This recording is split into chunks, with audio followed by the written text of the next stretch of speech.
Hey guys, how's it going? So for this playbook tip, we are in the New England Patriots playbook, and the formation that I'm going to be breaking down is the normal flex weak Pats formation. Pretty much picked it because I like kind of like the doubles, shotgun doubles formations, which this is very similar to shotgun doubles. And it's a very, very unique formation. It's only found in the Patriots playbook, and the set of plays is just very unique because of the auto motion that's seen in every single play. So I really like it. So go ahead and jump right into it. I pretty much run every play in this formation other than the PA cross. And even then, the PA cross isn't like a bad play. Like, you could definitely run the PA cross. I'll show you guys it. I just don't really run it. And the Patriots spot. And the only reason I don't run that is because there's another play that pretty much does the same thing, except for I think it's better. So the play I like to come out in, if you're using the default audibles, is the Y play, Patriots drag. Go ahead and run this against a random defense. And so pretty much you want your best route runner or your quickest guy on the left running the auto motion. So for the Patriots, that's Julian Edelman. In the slot, you want somebody who can hopefully get up and user catch. So we got Brandon LaFell in the slot. And then far right, ideally, you'd want someone else who can kind of get up and user catch, but the Patriots don't really have that other than like Aaron Dobson, but he drops the ball too much. So I just put Danny Amendola out there since he's the next best receiving option. And so for this play, the only adjustment I make is I put Amendola on a slant route. And the reason I do that over the deep dig is because I feel like the deep dig takes too long to develop. And by the time he's going like over the middle of the field, the defenders who are supposed to be being cleared out by like Gronk's seam route and Edelman's drag or whatever, those defenders have already like recovered and they're able to cover the dig. So I rather the slant because it gets over there quicker, and it's just, I guess, personal preference. So pretty much you always want to look for Edelman on this play on the drag route. That's your first read, and then you have Gronk in the seam. Obviously, if he's open at the snap, or if you can see that he's going to be open, you go ahead and throw it to him. You have Amendola coming across the middle as well if Edelman's not open. And then you've got Vereen in the flat, and then your last read is LaFell on the kind of like a wheel route, but it's not really a wheel route. It's like an outside fade. I don't know how to describe it, but he's your last read as a user catch option. So I'll run it a few times for you guys here. Right there, that's the Edelman route. Only picked up a yard. I shouldn't have thrown that. I should have waited for Amendola, but I just wanted to throw it just to kind of show you guys how it is. Right there, that's against man-to-man. That'll pretty much happen every single time against man. Edelman gets a huge jump on his man because of the auto motion. He just gets really, really good positioning. It's really difficult to guard with man coverage. Right there, I was trying to throw Gronk's seam route, but the pass rush got to me. Let's see. And if you're having trouble picking up like the pass rush, that was a terrible read. But if you're having trouble picking up the pass rush, you can always block Vereen, since Vereen's kind of like a last-second check down out of this formation for me. I don't want to throw the Edelman route too much on every play, but it's literally like almost always open. You just have to pick a window to throw it. So I'm going to try to throw the other routes, which might result in me throwing interceptions. But right there, Vereen, sometimes he'll get a really good jump on his, that was man-to-man. Sometimes he'll get a really good jump on his man to the flat. You can throw that. I'll try to throw the Amendola route. Okay, I barely squeezed that in. But Amendola's route is only pretty much there for if they're covering Edelman. Since if everybody's like flowing to the right to cover Edelman, then Amendola coming back across is most likely going to be open. You've got Gronk in the seam right there. That's kind of what I was talking about. If you, at the snap, you could see that he's running towards the vacant space, you can go ahead and throw it. And I'll try to fit in the LaFell route for you guys here if I can get enough time in the pocket. Okay, that was super dangerous. I would never recommend throwing that, but somehow I was able to catch that. Let's see if I can get a better... all right, here they're blitzing. If they ever man blitz like that, or if they ever blitz in general, and you can see that they don't have like a flat zone on the right side, Edelman's going to end up being open. I'll try to get this LaFell route for you guys. Alright, there he dropped it. That was a tough window. But basically, you have to have enough time. So I would probably only throw that route if I was like blocking Vereen, and if they had like a 3 or 4 man rush. Otherwise, you're probably not going to have enough time to throw that route. Right there, just throw the Edelman route again. So that's pretty much the base play. And the reason I come out in that is because it's not one of the quick audibles. So the quick audible up is Z-spot. Pretty self-explanatory Z-spot. You have Z-spot on the left and curl flats on the right. I'm not too big on curl flats this year, so what I'll generally do is I'll just fade Gronk, and I will either, depending on if it's off or on coverage, like right here, I'd probably go ahead and just smoke screen Amendola, so that if no one runs out to the flat right there at the beginning of the play, you have an easy read. And the reason I put Gronk on a seam route is basically, or on a fade, is basically the same reasoning as the last play. Pretty much if he's open, or if you can see he's going to be open, go ahead and throw it. It's also a user catch option later on in the play if he gets far enough downfield. So go ahead and run this for you guys. Right there, no one was on Vereen in the flat. I threw that entirely too late though. If I had thrown that quicker, I would have been able to get a lot more yardage. Let's see. So right here, like the safeties are creeping up, so you can tell it's going to be a safety blitz. Against a safety blitz, you want to try to hit, or any type of man-to-man blitz, you want to try to hit that corner route by LaFell when he first cuts. Right there, Brady overthrew it, which is like super rare, but that's the idea. Right there, tried to get it out to Amendola quick and try to make something happen. That was another man-to-man blitz, but if they could show me another defense, I'll try to make some actual reads for you guys. Right there, seemed like they had kind of everything covered, so I just tried to check it down to the flats. This is just like a short yardage kind of play. I don't really run this too much, but it's just something to mix in. Like, I really like that flat route, so if your opponent's not respecting the flat, you can try to hit that. Also, if you've been running the this play with the automotion drag, sometimes the automotion little spot route will catch them off guard, since it'll expect them to run across the field, and then they stop right there. And you'll be able to fit that in. Right there, tried to user catch to Gronk, but he ended up dropping it. So it's just something to mix in on short yardage situations, I'd say. The run audible is the Pats HB sweep, which is just kind of a normal gun outside zone kind of sweep play. Not much to say about it. Has the same automotion, so it all looks the same. It's a pretty good complement. The other run play in this formation is the counter. So you have like a kind of good 1-2 punch with the run right, run left. Neither of them are super effective, because I find a lot of times the counter out of this formation, like it gets awkward blocking, so you get like caught up on your linemen a lot. So it's really specific when you have to run it.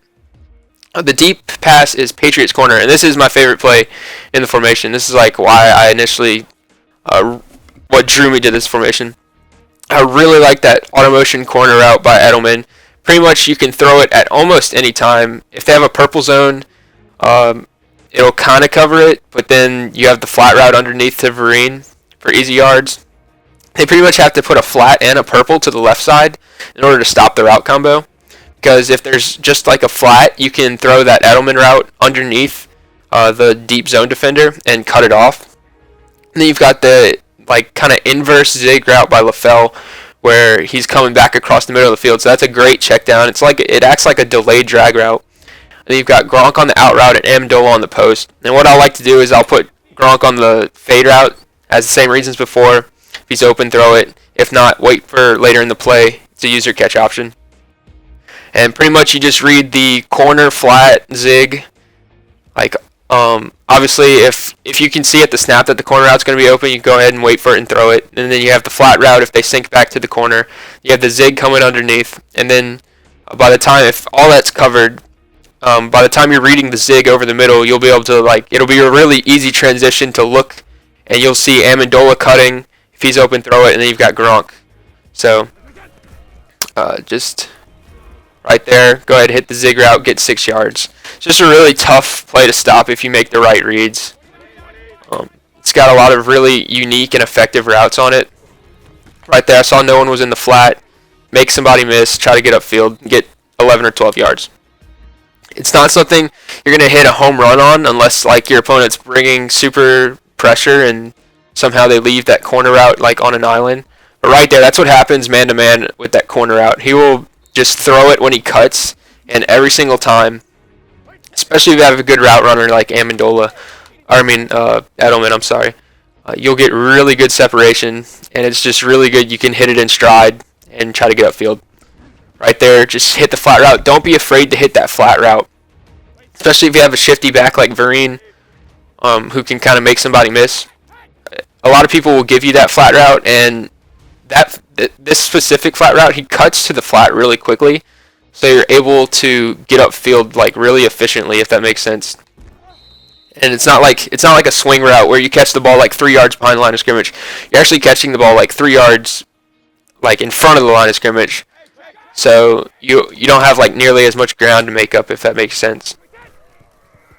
So right here, man to man, go ahead and hit the flat or the corner route to Edelman. I always get Edelman and Amendola mixed up when I use the Patriots. Small white receivers, man. Right there, I had the flat route open, but I just didn't want to hit it again. I'll try to hit the backside post to Amendola for you guys here. Let's see. It's probably not going to be open. Okay, it's man-to-man. Yeah, that was tough. Sometimes he'll get inside positioning, sometimes he won't on that backside post route, so just be careful about throwing it against man-to-man. Let's see if I can... I'm not going to be able to hit it. I wanted to hit it that time, but they had it all covered. I should have hit the zig route by LaFell. But this is just... I just think it's a really fun play to run. I don't know why. I just like running the play. And if you make the right reads, it's very tough to stop. You're not gonna get like home runs unless you get like really fortunate on the corner route or the Gronk route or something. But it's just a really effective play that attacks a lot of different parts of the field and can be tough for your opponent to stop. So then the play action play. Now this is against goal line, so I'm just gonna run the sweep and see what happens here. Oh, I almost got up the middle. Okay, play action play is PA cross, I believe it's called. Yeah, PA cross. And I don't really run it, but if I were to run it, what I would most likely do would be to go ahead and drag Gronk. And just so that you have like the high-low over the middle, you've got Edelman crossing deep, Gronk crossing shallow. You can put him on an in route. I feel like a drag might actually cross a little bit too quickly. So I'd probably actually put him on an in route, so that they kind of cross at the same time almost. And you've got LaFell on the super deep dig coming across the middle really late in the play. And you just read the crossing routes. Whoa, that guy sunk back. I was not expecting that. Okay, I didn't think there was anybody there. But this is how I would run the play more than likely if I were to ever call it in an actual game. Which, I mean, if you thought for whatever reason that deep cross by Amendola would be open, it's a good route. Like, crossing routes are really good. Especially the auto motion is also really effective. So, it's just a cool little play, high-low read, pretty safe pass. Like, you're not really making super hard reads. You're just kind of seeing, like, okay, if the guy sinks back, you hit Gronk. If he doesn't sink back, if he jumps up to Gronk, or if there's no one there, you hit Edelman. Nothing too difficult.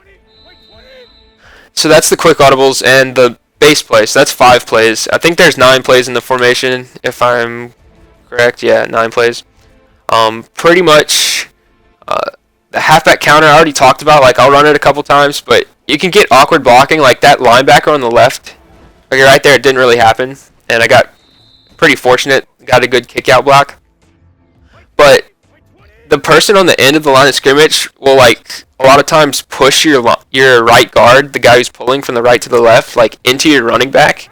And so it can get awkward, like, right there. And if there was somebody there, like, obviously I only got, like, a yard, if that. But if there was somebody there, like, you're losing 3 yards. And so you just have to be careful when you run it, like, right there. That's exactly what I was talking about. So it's, like, very specific situations when you want to run this play. Like, I would only run it whenever, like, they pinch their line or something and you're able to get outside really easily. Otherwise, if there's someone, like, outside of your left tackle, like right now, it's going to be kind of hard to run it because of the fact of just how the blocks work out. So just be careful when running this play. That's pretty much what I'm trying to say. But a lot of times, if you're going to have success, you're going to end up cutting it up, like, inside of your pulling guard, because you can't really go outside a lot of times. He's, like, blocking your way. So let's see, the other plays. Okay, Patriots drive, the X play. I also really like this play. I pretty much leave everything the same actually. Uh, if you wanted to, you could like reroute Vereen on his. I think I would prefer that kind of block and release than this block and release because the actual hot routed block and release I think blocks better, and it like this is a block and release swing route. I don't know, it's just personal preference, but I would probably do that. But you always want to read on this play. It's a nice short yardage read play. It's kind of the same as the PA cross with like Gronk and Edelman, but this time it's more like Gronk or Edelman LaFell. You've got Edelman running the shallow cross, and then LaFell running the deeper cross, and then got a backside post from Amendola. And I would just leave Gronk on his flat route just to kind of occupy that those defenders so that possibly Amendola could get open. But you always want to just try to hit Edelman on this play, and it's really good, especially if you have a good route runner like Edelman, because he cuts really quickly. And if you've been mixing up all the other plays, like it's really like you might think like, oh, the auto motion is going to give away like the snap count or when you're about to snap the ball and what your receivers are going to do and stuff. But if you've been mixing up the plays really well, it's actually really tough to key in on what auto motion route you're running. So just keep that in mind. Like, although it is an auto motion like series, you just have to mix it up and don't get predictable. As with any offense, like that goes without saying. But right there, I probably actually could have hit LaFell. I thought the middle linebacker was going to sink back farther. But you just have to kind of get used to reading how the defense is going to play it. Right there, that LaFell route's actually really good against man-to-man because of that little cut that he does. I don't know if you guys saw it. I'll show you an instant replay. But he does like a not a stutter step, but like a fake cut to the left, and then he cuts sharply to the inside. Right there, like that left foot when he goes out like he's about to run like a corner or something, and then he cuts back in like, and the corner gets turned around right there. You see 20 has his back to him, and he gets really good inside positioning pretty much every time it gets man-to-man. So it's just something to keep in mind if your opponent runs a lot of man. It's a good route. I tried to fit that in. That was awful. But yeah, just kind of, if you're not comfortable making the reads over the middle of the field, you just have to get reps in practice and just so that you are comfortable whenever you get in the game time situation, because one turnover can completely lose the game for you. And the last play is the flanker screen that I like to call, and I'm not saying this play is going to be effective every time, but it's effective whenever your opponent's like either brings a lot of heat off the left edge. A lot of people like to bring that little like nickel slot blitz or whatever, where the nickel back blitzes off the edge. And so this play is really effective against that defense. And also, like, corner blitzes in general are really popular this year because the offensive line like just doesn't acknowledge that they're blitzing and they won't even block them. So if your opponent's doing a lot of that, this play, you can have some success with this play. It's just same auto motion, and you just kind of try to get blocks. You have to wait a second for your offensive lineman to pull out there because it's the guard instead of the tackle that pulls. So he's got a little more distance to cover, which is kind of weird. So you just kind of have to wait and hope that your receiver out there can hold his block long enough for you to throw the ball. And more times than not, he does. Like right there, he got a pretty good block. Edelman's not the fastest guy on the planet. Like, the Patriots really, that's like their weakness in my opinion. They have no speed at receiver. But if you have a faster receiver, like if you're using, I don't know, the Seahawks, you've got like Paul Richardson or Ricardo Lockett or, I don't know, popular online teams. The Eagles, you've got Macklin. Like Cardinals, you've got John Brown, Ted Ginn, stuff like that. But yeah, just that's why this is another reason why I recommend putting your fastest receiver to the left or in Edelman's spot, because of he runs a lot of crossing routes over the middle, which speed is good for, and for this play. So just keep that in mind when you're putting your personnel on the field.